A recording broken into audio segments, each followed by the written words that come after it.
So yeah, we're talking about basically approximating the spectrums of matrices and trying to understand how quickly we can do this. The motivating sort of question for this work is there's a lot of algorithmic work in linear algebra, but we surprisingly don't really understand the fundamental complexity of really basic problems in this area. So really simple things like your bread and butter linear algebra tasks, solving linear systems, computing eigenvectors, computing the determinant of a matrix. These things we haven't pinned down exactly how fast we can do this despite a lot of study. We know something. We know they can be solved in polynomial time. And typically this is because you can hit them with some sort of like heavy hammer, or what you would call if you were in numerical linear algebra, a direct method. You can basically do full matrix inversion. You can do full eigendecomposition. These things basically all are essentially equivalent to doing n by n by n matrix multiplication. And they all basically take something like n to the omega time, where that's whatever the best we can do for matrix multiplication is right now. In theory, at least, and in practice, they take a long time. They take something like n cubed. So these are the types of methods where you can't run them on large matrices. So we can solve all these problems with this. Great, they're in poly time. But the question is, I mean, an important algorithmic question is, when can we go faster? So which natural linear algebraic problems can we do faster than n to the omega time? Can we avoid using these direct methods? And conversely, are there some that you just can't really do anything better than this? You basically have to hit it with the heaviest hammer you have. I'll make an important note, because the question comes up is, this is important. Omega might be 2. It might be that you can do matrix multiplication at n squared time. In this case, you certainly can't do any of these problems in little o of n to the omega time, because you're going to at least have to read your matrix if the matrix dense takes n squared time. But this is still an important question, because even if omega is 2, it doesn't mean we're going to have actual fast practical implementations of fast matrix multiplication. So if understanding the connections between these problems, you want to know, if I want to solve this problem hard, do I really have to have a fast matrix multiplication algorithm, period, no matter what the theoretical runtime is? So this question sort of matters no matter what omega is. All right, so there's a lot of algorithmic work trying to answer this question, and there's basically 2 main approaches taken. The first approach is we make assumptions. This is sort of the approach in classic numerical linear algebra. You assume your matrix has some nice properties. It has bounded condition number. Maybe its eigenvalues aren't too close to each other, so they're easier to identify. And from this, you can get really nice fast iterative algorithms that basically you can compute things by doing a bunch of successive matrix multiplications with vectors, which is efficient.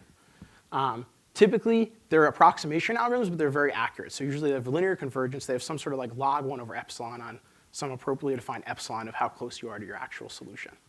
So that's the first way. You make assumptions. The second approach to getting good algorithms for linear algebra is you do coarse approximation. This is sort of something that's been studied a lot, especially in TCS in the last 15 years or so. The idea is we want methods that work for general matrices without assumptions. We can usually get this. We usually use randomized algorithms, things you may have heard about like linear sketching and things like this. And you can get all sorts of nice approximation algorithms. The trade-off is they usually have a worse dependence on epsilon. For whatever reason, they usually have some sort of like polynomial and 1 over epsilon dependence. So these I consider like coarser approximation algorithms. You can't crank epsilon down to be super tiny.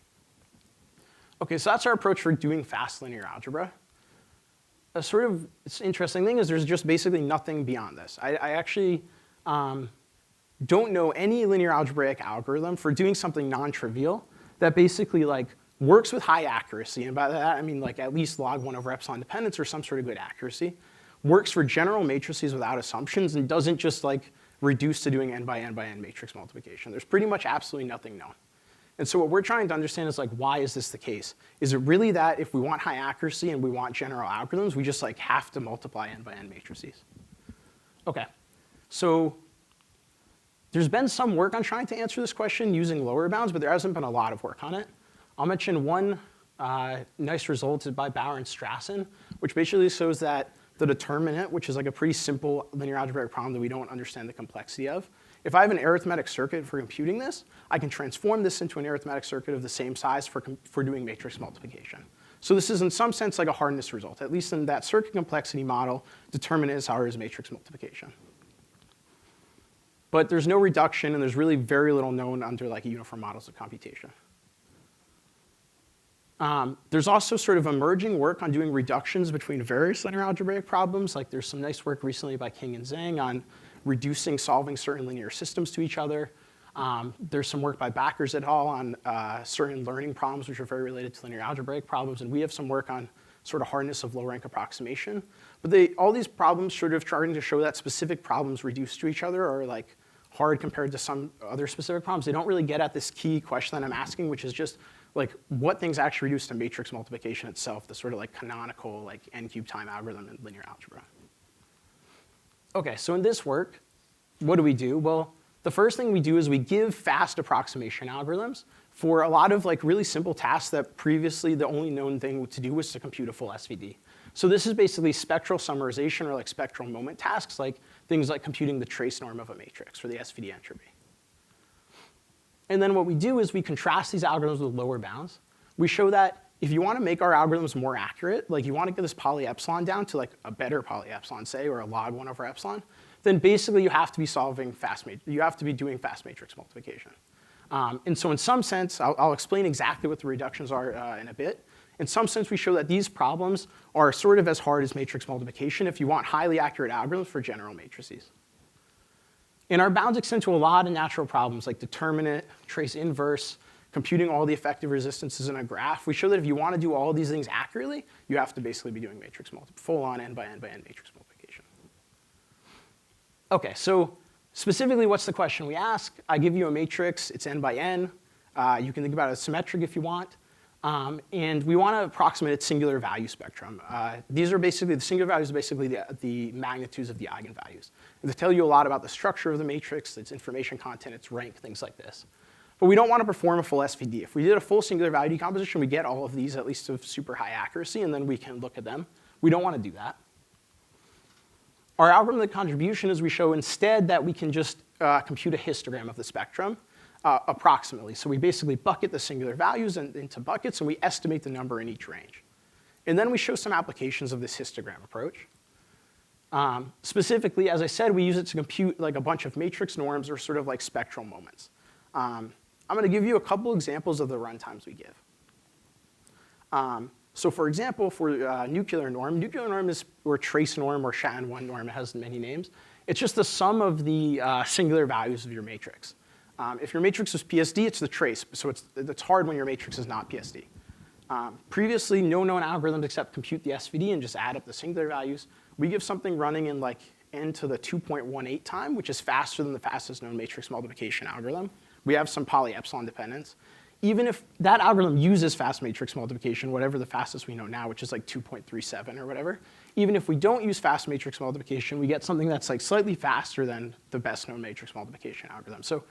So we do better than just computing a full SVD, even if you could only compute an SVD in like matrix multiplication n-cube time. And then for other Shannon norms, like higher moments of your singular values, we give even faster runtime. So basically, the larger p is, the easier these things become to compute. And we give like roughly n squared runtimes. We also give the results for a whole bunch of other things, but I'm not going to talk about them in this talk. The point is basically we show that you can sort of estimate sums or moments of your singular values faster than computing all of them. Okay. And then, as I said, we contrast this with lower bounds. So let me just explain exactly what these lower bounds I'm talking about are. It's basically via reduction. So we show for any Shannon p norm, so the Shannon p norm is just the pth moment of the singular values, basically.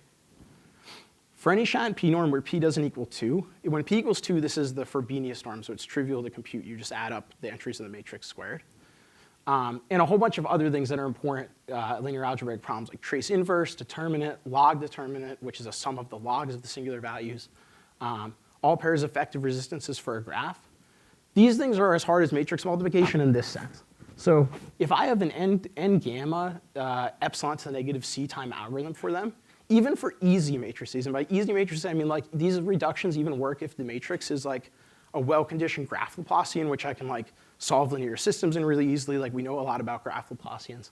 So even for these sorts of easy matrices, I can take this n gamma poly epsilon time algorithm, and I can convert it to like a roughly n gamma time algorithm for triangle detection in general graphs. And if my c is small, if I have good dependence on epsilon, then my runtime for triangle detection is better. Triangle detection is a sort of, it's a problem that is, the best known that we can do right now is basically n by n by n matrix multiplication. It's n to the omega time in general graphs. And then via a reduction of Williams and Williams, we can show that this also gives some sort of faster algorithm for Boolean matrix multiplication. with some loss in parameters. So just so you don't have to parse those actual numbers, let me just give an example. So for example, we show how to compute the Shatton-3 norm of a matrix in roughly n squared time, but we have this poly epsilon dependence. Even if we wanted to get that dependence to something like epsilon to the 1/10, like say, or we wanted to get log 1 over epsilon or something like that, this would give a faster than the best known result for triangle detection. And also it would give some sort of like subcubic time matrix multiplication algorithm. It wouldn't necessarily beat what we have now, but it would be like a totally new approach to fast matrix multiplication. And then just in general, for any of these problems, if we can have a log 1 over epsilon, like a really accurate algorithm with log 1 over epsilon dependence, if we can solve it in subcubic time, like n to the 3 minus delta time, then we can solve matrix multiplication in n to like the 3 minus delta over 3 times. So there's some loss in the reduction. But basically, if we can solve any of these things accurately, we can do matrix multiplication. So it means that you shouldn't really be expecting to be able to get fast algorithms that are accurate unless you're expecting like totally new approaches to fast matrix multiplication. I'm not saying that you shouldn't expect these approaches. These approaches might be out there, but it's basically showing that these things are in some sense as hard as speeding up matrix multiplication. Okay. So let me just give an overview, and then in the last remaining minutes, I'll try to give like a quick sense of how we do these reductions. There's these slow, what are known as direct methods. This is matrix multiplication, full eigendecomposition, full SVD. These all take n to the omega time or like n cubed time in practice. These are things you can't run on large matrices. There's fast algorithms with assumptions. This is sort of the bread and butter of iterative methods in linear algebra. And there's fast algorithms with coarse approximation, which sort of bread and butter of linear algebra in the TCS community. We add some new problems to this top bubble. And then we're still left with this question of, is there anything that's accurate in general and runs in less than full on matrix multiplication? My answer is still, I have no idea. Our results can be viewed as giving basically a reason for this, at least for a lot of candidate problems. We show that it would be sort of, there's some sort of reason for this at least. All right. I'm going to skip, or I'll tell you something really quick about, I'm not really going to talk about our algorithmic techniques. We basically do this histogram, and this is how we compute all of these spectral moments. The key idea is to count the number of singular values in each bucket. And basically, our algorithms come down to like using a lot of tools. So we use randomized methods, we use like stochastic optimization methods, polynomial approximations from various preconditionings. We basically bundle up a bunch of things and just give the fastest known algorithms for sort of estimating the number of singular values in a range. I think one of my favorite sort of takeaways from these algorithms is we actually use these like stochastic gradient-based system solvers to give which give like better runtimes than like really standard things like conjugate gradient for sort of special spectrums. And we use this to actually give like faster guarantees for general matrices. So we actually really leverage the power of these new, there's been like a lot of understanding in the machine learning community and optimization communities on these stochastic solvers. And we actually use them to get like nice gains in our runtime. So like if we don't use fast matrix multiplication, our time for computing the trace norm is roughly n to the 2.5 if we use like normal solvers. But using these stochastic solvers, we get like n to the 2.33, which is actually faster than the best known matrix multiplication. So then quickly for the lower bounds, we basically use the fact that triangle detection, and you might have seen this before, is basically really close to reducing the Shatton-3 norm. The number of triangles in a graph is basically proportional to the trace of the adjacency matrix cubed. Because the adjacency matrix cubed just contains all length 3 paths in the graph, any one going from a node back to itself lies on the diagonal. So you can detect the number of triangles in a graph by computing this trace. This trace is equal to the sum of the eigenvalues of the adjacency matrix cubed, which is equal to the sum of its cubed eigenvalues, which is almost but not quite the Shatton-3 norm. So the Shatton-3 norm is not the sum of eigenvalues, it's the sum of singular values, which are off by signs. So if A was a positive semi-definite matrix, we'd already have a reduction. But A is definitely not a positive semi-definite matrix. Its trace is 0. So we just like look to its closest positive semi-definite relative, which is the graph Laplacian, which is basically the diagonal degree matrix minus the adjacency matrix. Its Shatton-3 norm, in fact, equals its trace cubed. And we can break this out by writing it as d minus a into these terms. The last term there is what we care about. This is proportional to the number of triangles in the graph. And then, nicely enough, the first 3 terms are trivial to compute exactly. So the first term is like the sum of the degrees cubed. This we can compute in n squared time exactly. The next term is actually 0. It's just some scaling of the adjacency matrix, its trace, so its trace is 0. And the next one, it happens to be like the sum of the degrees squared. It's pretty easy to see. So we compute all of these three terms exactly, and then we're remaining with our trace of the adjacency matrix cubed. And that's pretty much it. As long as we get additive approximation to Shannon 3 norm of this Laplacian matrix, of this Laplacian, then we're going to get trace of the adjacency matrix cubed up to additive error, and then we're going to get triangle detection. You need a little more work, but not much. You show that the Shannon 3 norm is bounded by some polynomial and n factor. So therefore, as long as I get like really good multiplicative approximation to like 1 over n to the fourth or whatever this factor is, then I get this additive approximation that I need, and I get my runtime reduction, which is basically like if I have an n to the gamma epsilon to negative c, I plug in epsilon as like 1 over n to the fourth, and I get this sort of runtime. So that's pretty much it. I'm just going to wrap up. I'm just going to basically jump to the long and short is then we reduce this to basically every other problem that we could think of by using like some sort of like expansion where we expand things out into Taylor series and we show that they're dominated by the third term or exactly computable terms. So I'll skip that. But I just want to leave you with these open questions. There's still this question of like what natural linear algebraic problems can we solve efficiently faster than matrix multiplication? Can we even, for example, like compute a constant factor approximation of the determinant in less than n to the omega time? I kind of think not, but it's like we have no idea how to prove that. And then also, these last two problems aren't really related to anything I talked to, but there's a lot of interesting open questions here. So first of all, like the use of randomness is really important, both in like modern TCS linear algebra and also in iterative methods for linear algebra. We have no idea what we can do deterministically. We can't even like compute the top singular value deterministically. And also, like, how does solving linear systems relate to matrix multiplication? So that's it. Thanks.